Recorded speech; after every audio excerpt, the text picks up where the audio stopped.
Let's discuss face reading, dizziness. Dizziness is a general term for lightheadedness and vertigo. Lightheadedness refers to giddiness, blurred vision, or dim and fading vision. Vertigo refers to the sensation that the things you see are spinning, though they are not, or as if the world is moving and you are off balance. This condition can be classified as central or peripheral vertigo. Dizziness is manifested as giddiness and blurred vision. In mild cases, just close your eyes and rest for a while and you will be fine. In severe cases, there will be unsteadiness or even fainting, sometimes accompanied by nausea and vomiting. TCM teaches that dizziness is mostly the result of deficiency. Yin deficiency, insufficient blood, and damage of essence all contribute to the various discomforts and cause dizziness. Other factors such as weakness of the spleen and stomach, phlegm dampness obstructing the middle burner, and the imbalance of yin and yang in the body can also cause dizziness. Face reading, when there are spiral blood vessels above the inner canthus with a large area of congestion in the corner of the eyes, it usually indicates dizziness. As illustrated in the picture, a large area of congestion in the corner of the eye. Therapeutic methods: move your neck frequently to prevent cervical vertigo. Dizziness is mostly triggered by the neck or head's movement. This is particularly evident during strenuous exercise. At the onset of dizziness, the patient can also experience nausea, vomiting, tinnitus, hearing impairment, and blurred vision. At the onset of dizziness episode, patients with mild symptoms can apply menthol balm to the temples to relieve headaches. Make sure to get adequate sleep and avoid anxiety and mental stress. Massage. The Baihu point is closely connected to the brain and is the key point for regulating brain function. Frequent massage of the Baihu point can be supplementary treatment for dizziness. Before going to sleep, sit straight and massage the Baihu point with your fingers 100 times per session. Do this once daily and stop massaging when a warm sensation is produced. So as illustrated in the picture, the location of the Baihu point. Thank you for your attention. We proceed to interviewing. Case history: fibroids due to phlegm and blood stasis. A 43-year-old woman had been suffering from heavy periods for 15 years. The periods came regularly, lasted 7 days, and were not painful, and the menstrual blood was dark with clots. The heaviest flow was in the first 3 days of the period. A month before her consultation, a scan revealed the presence of fibroids in the uterus. Her body build was robust. Her eyes had good luster, indicating good spirit, and her general energy was good. She was rather overweight, and her complexion was sallow. She had no other symptoms apart from occasionally mucus in the stools. Questions investigating a possible kidney deficiency revealed no symptoms of it. On palpation, her abdomen felt quite soft, and the fibroids could not be palpated. Her tongue had a normal color but was very swollen. Her pulse was slippery, full, and slightly overflowing. Her body build, good spirit, and general energy indicate a good constitution, although being overweight indicates phlegm. The presence of phlegm is confirmed by the presence of occasional mucus in the stools, her being overweight, the swelling of the tongue, and the slippery pulse. The fibroids also could be partly due to phlegm. The dark menstrual blood with clots and the presence of the fibroids themselves indicates blood stasis localized in the uterus and not severe enough to turn the tongue purple. In this case, we can therefore conclude that the fibroids are due to a combination of both phlegm and blood stasis. The softness of her abdomen on palpation indicates that phlegm is the predominant pathogenic factor in the formation of the fibroids. The two major causes of heavy menstrual flow are usually Qi deficiency or blood heat, and in this case, it is due to blood heat. There are not many signs of this because the tongue is not red, but it is shown primarily by the overflowing pulse. On the other hand, there are no signs of a spleen or kidney deficiency, even though the spleen must be deficient for phlegm to form. In her case, there are probably not many symptoms of deficiency because of her good constitution. This is also shown by the full pulse, which although it does indicate the presence of a pathogenic factor, it also indicates that the upright chi has not been severely affected. In this case, it is necessary to treat her three main conditions, that is, phlegm, blood heat, and blood stasis simultaneously, and the treatment principle is therefore to resolve phlegm, cool and invigorate blood, and stop bleeding. Thank you for your attention. Let's now discuss the acupuncture point Xiao Shang, or little merchant, as we continue our discussion on Yin Lung Meridian. Xiao Shang is lung 11, located on the radial side of the thumbnail at the junction of the vertical line of radial nail border and the horizontal line of the base of the thumbnail.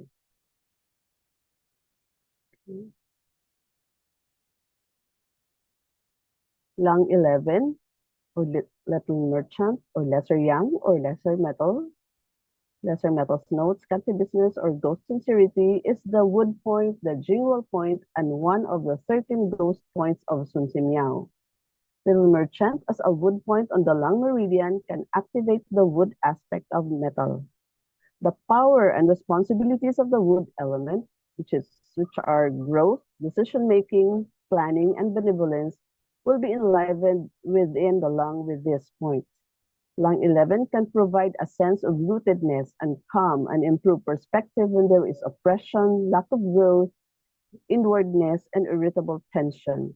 These qualities and the revitalization and movement within metal that this point imparts can alleviate irritation and tension at the level of the mind and spirit, as well on the physical level, for example, from asthma and agitated skin.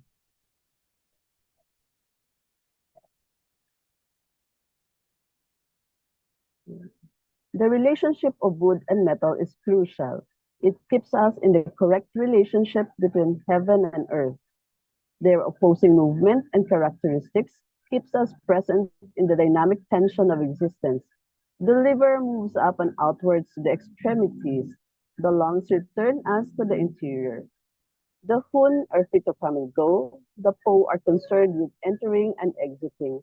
Without the restraint of the Po, the Hun would float off towards the heavens, and without the Hun, the Po would descend into the earth, and our existence as we know it would be finished. Conversely, wood can bring decisiveness and the capacity to stop, to the sometimes never-ending weighing up of circumstances that the lung can get caught in when imbalance. The imagination, curiosity, and penetrative thought associated with wood can enhance the instinctive connections made by the lung and also prevent it becoming too cut and dried, too prosaic, and punishing in outlook. The vitality and sense of abundance proper to the receiver of qi and health can be reinforced by the upward impulse of wood in Xiao Shang.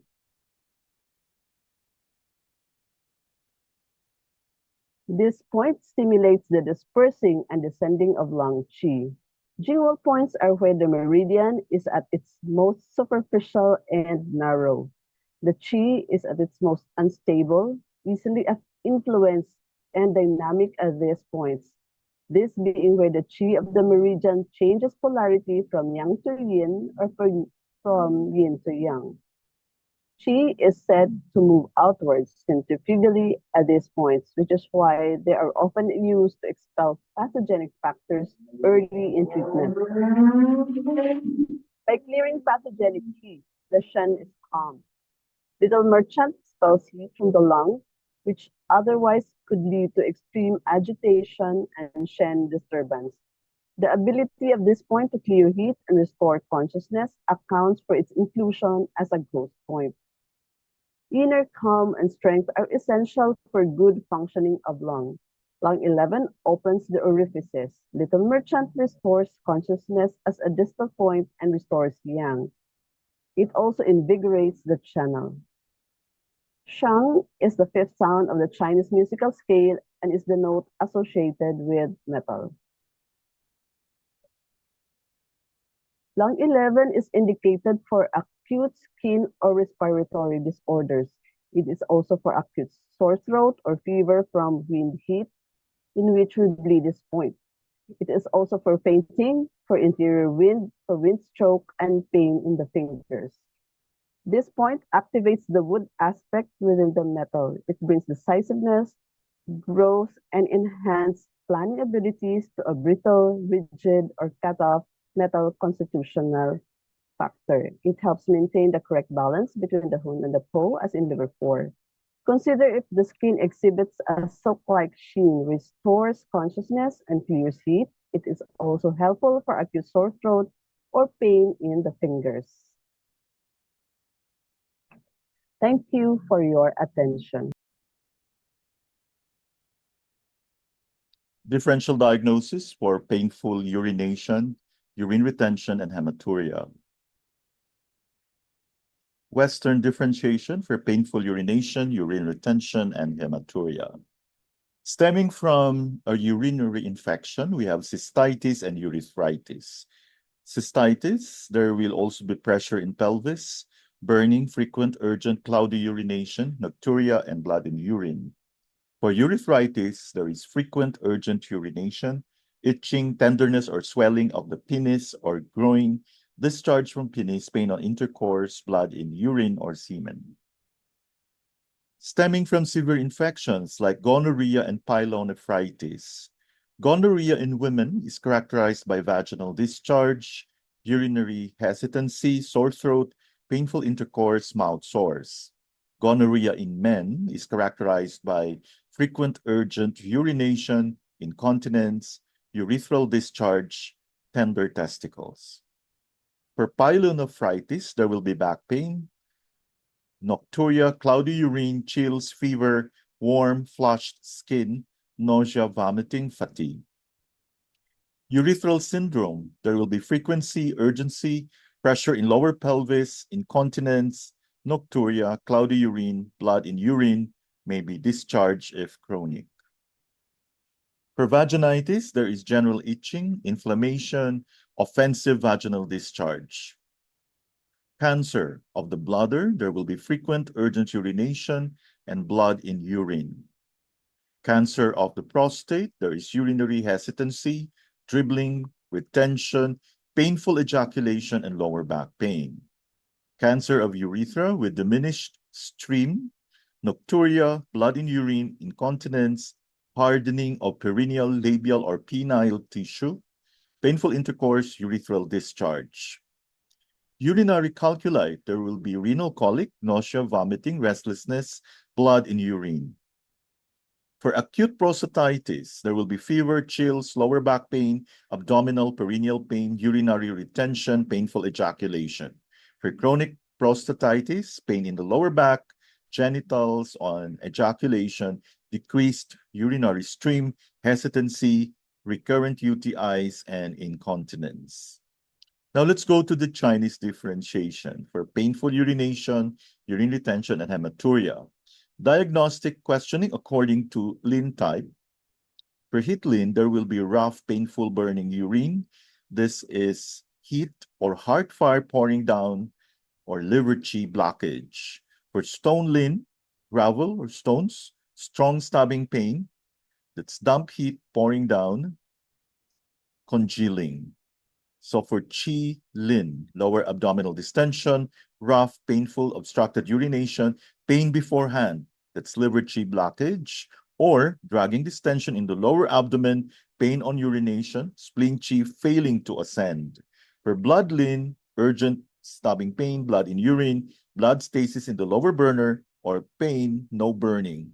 Qi deficiency or blood stasis. Cloudy Lin, hot, rough, pain, that's damp heat pouring down, fatigue, Lin, mild pain after urination, yin-yang deficiency. For diagnostic questioning according to color, dark concentrated urine, there is heat or damp heat, yin deficiency, For pale urine, there's kidney yang, spleen qi deficiency, or qi stagnation. Cloudy urine is dampness. Pink, red, purple urine, that's fire, damp heat, blood stasis, kidney and deficiency, and stones. Zangfu patterns. For heat painful urination, we have damp heat in the bladder, heart fire blazing, stagnation of liver qi, turning into heat. Stone painful urination, we have damp heat in the bladder, phlegm heat. Qi painful urination, stagnation of liver qi, center qi fall. For blood painful urination, blood stasis in lower burner, spleen failing to manage the blood, liver blood deficiency. For cloudy painful urination, damp heat in the bladder. For fatigue painful urination, spleen yang deficiency, kidney yin deficiency. Thank you for your attention. Let us now go to qi transformation. The topic is influence of spleen and stomach, lung, and liver. The movement of spleen qi and stomach qi is crucial for many processes in physiological metabolism. The spleen and the stomach are at the center in several ways. They are at the center physiologically since they are the generative source of qi and blood, and they supply nourishment to all the visceral organs. They are at the center anatomically since they are located in the middle jiao, where many physiological activities and qi on many specific missions converge. Hence, normal spleen and stomach functions affect the direction of qi movement and are crucial for the proper physiological functioning of the body. The spleen and the stomach serve as the pivot for qi transformation in the body. In their physiological capabilities, the spleen and the stomach complement each other. The spleen is a yin-yang organ. Its qi ascends and it sends the essential nutrients from drink and food upward to the lung and the heart, where they are further transformed into qi and blood. The stomach is a yang-fu organ. Its qi descends and it sends chyme from drink and food downward to the small intestine, where it is a source of body fluids and it maintains normal digestion. Thus, the ascent-descent of spleen qi and stomach qi is crucial in the production of qi and blood and for the harmonious crossing of qi in the middle jiao. As the plain question states, drinks enter the stomach. They are churned and their essential qi is extracted. Essential qi is then carried to the spleen and further distributed by the spleen qi. It goes up to the lung where it regulates the water passages and goes down to the bladder. In this way, water essence is distributed throughout the body and the meridians. In pathology, if spleen qi fails to ascend, the pure essences cannot be transported upward to the lung and the heart to generate qi and blood. Abnormal distension and diarrhea will result. If the diarrhea persists, both qi and blood may become deficient. When spleen qi fails to ascend, it becomes trapped below, and this may cause ptosis or prolapse of such organs as the stomach, the liver, the kidney, the uterus, the vagina, and the rectum. If stomach qi fails to descend, chyme cannot be delivered to the intestines. When stomach qi fails to descend, it may also rise abnormally, and this may cause nausea, hiccup, eructation, and vomiting. As the plain question states, if clear qi is trapped below, there will be diarrhea. If turbid qi rises abnormally, there will be abdominal distension. In CM, there is a saying, liver qi ascends on the left and lung qi descends on the right. Left and right are not used anatomically. However, but in the context of the theory of the 5 elements, wood is liver on the left and metal is lung on the right. The liver is in the lower jiao and its qi ascends and extends. The lung is in the upper jiao and its qi purifies and descends. The liver and the lung acting together ensure the smooth and balanced flow of qi between the upper and lower jiao and among the Zangfu viscera. As the Qing dynasty medical expert Yi Tianxi said, the human body corresponds with the natural world. The liver is on the left and its qi rises. The lung is on the right and its qi descends. When their ascent and descent are appropriate, qi moves evenly and smoothly. The liver sends its qi upward to the head and the upper orifices. The lung sends its qi downward to the internal organs and sinews. When the two cooperate, both qi and blood flow smoothly and both organs are harmonious. In pathology, failure of liver qi to ascend and spread is the main cause of its stagnation. Stagnation of liver qi can be expressed in many areas of the body, such as the chest, the epigastrium, the abdomen, the head, the throat, and others. For example, when liver qi attacks the stomach, there may be such symptoms as gastric pain, nausea, and vomiting. When liver qi attacks the spleen, there may be such symptoms as abdominal distension and diarrhea. Abnormal rise of liver qi can interfere with the lung's depuration function, giving rise to coughing and labored breathing. The depuration action of the lung can induce qi and fluids to move down to the kidney and bladder. If lung qi does not descend but becomes trapped in the chest, there may be coughing and labored breathing. If lung qi cannot convey fluids downward, there may be retention of urine and edema in the face. Thank you so much for your attention. Let's now proceed to diagnosis according to Zhang organ patterns with the pattern gallbladder DampHeat.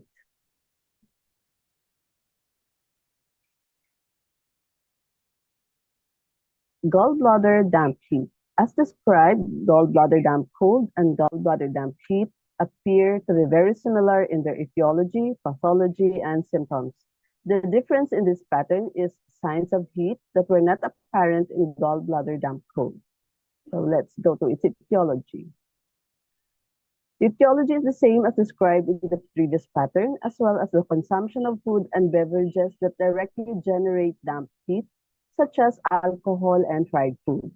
Factors such as stress, repressed anger, and unresolved emotions can create stagnation of heat or fire in the liver, which can generate heat in the gallbladder. The signs and symptoms.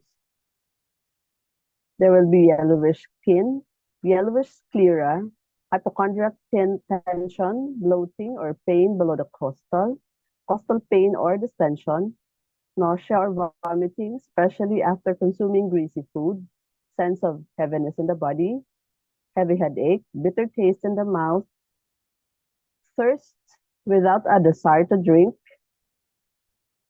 dark scanty urine, constipation or sticky stool that may be clay-colored, irritability and anger, dizziness, thick, yellowish, greasy, or sticky tongue coating that is either one-sided or has two stripes of coating on each side of the tongue. The pulse is slippery, wiry, and rapid. The key symptoms: yellow skin and eyes, hypochondriac tightness, pain or bloating, sticky yellow tongue coating, a rapid, wiry, and slippery pulse. For the treatment principle, we drain dampness and heat from the gallbladder and spread qi. The acupuncture points to choose from are gallbladder 24, gallbladder 34, gallbladder 41, gallbladder 43, spleen 6, spleen 9, sanjiao 5, sanjiao 6, liver 14, danang she, bladder 18, bladder 19, bladder 22, li 11, and do 9. The needle technique is draining. A further explanation on the choice of points: gallbladder 24, gallbladder 34, gallbladder 43, do 9, and bladder 19 drain damp heat from the gallbladder and spread gallbladder qi. Gallbladder 41 and sanjiao 5 open daimai and drain damp heat from the gallbladder. Bladder 22, spleen 6, and spleen 9 drain damp heat. Liver 14 and bladder 18 spread liver qi. Sanjiao 6 circulates qi and drains heat in all three jiaos.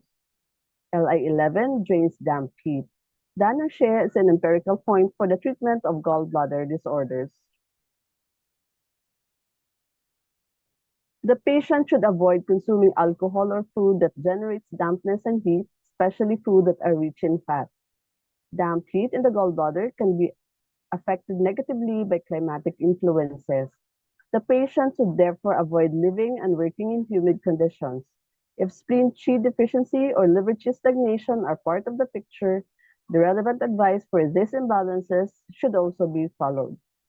Gallbladder damp heat can be caused by gallbladder damp cold, invasions of damp and heat, spleen qi deficiency, liver qi stagnation, heat, and liver fire. Gallbladder damp heat can result in the following patterns of imbalance: liver qi stagnation, phlegm, and blood stagnation. So to summarize, Gallbladder DampHeat has its etiology in emotional strain, that is bottled up anger and hatred, in excessive consumption of greasy food, exposure to climatic damp heat. Its underlying or accompanying pathology or liver stagnations, spleen deficiency, and liver damp heat.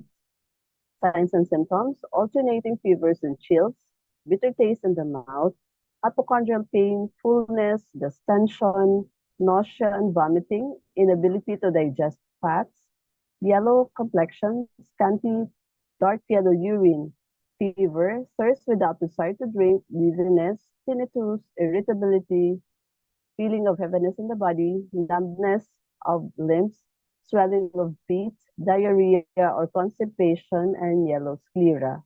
The pulse is rapid, which is slippery or wiry. The tongue is thick with sticky yellow coating. The treatment principle, coarse liver and clear damp feet. Disinhibit bile if there is jaundice. Transform damp in the middle burner. For the acupuncture treatment, gallbladder 24 clears heat from the gallbladder. REN 12 resolves dampness. The extra point danang to clear damp heat. Bladder 19 to clear heat and supplement gallbladder chi. LI 11 to clear heat and resolve damp. Stomach 19 to subdue rebellious chi. Liver 14 to clear heat in the liver. Jiva 34 to resolve damp and clear heat.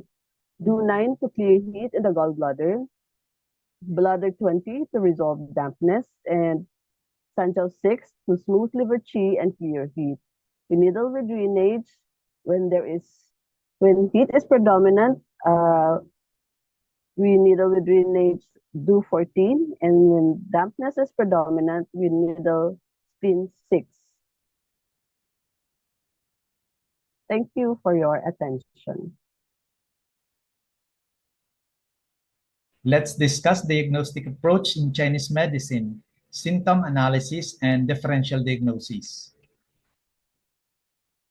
In any clinical encounter, the physician collects by means of 4 methods a profusion of clinical information concerning the patient.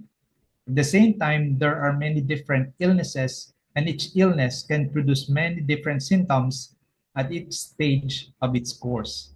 The task of moving from the clinical information to the actual or most likely disease affecting the patient can be daunting indeed, unless there is some way to organize and analyze the symptoms. Symptom analysis is the first step in this process. It is the systematic assessment of the large amount of available information in order to extract reliable inferences concerning which symptoms is genuine, which is false, and which is fructuous or extraneous, as well as the location of the pathological changes and the condition of the body. Sometimes after the process of symptoms analysis, the identified pattern of symptoms points to several possibilities as to the cause and nature of the illness.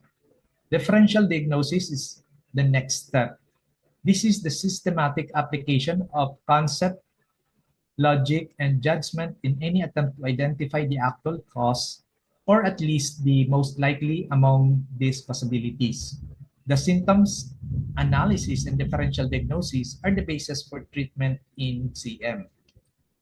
The most useful techniques for symptom analysis and differential diagnosis are diagnosis by the 8 fundamentals, analysis by chi and blood, analysis according to the visceral organs, analysis by the 6 meridians, and analysis by the 4 levels.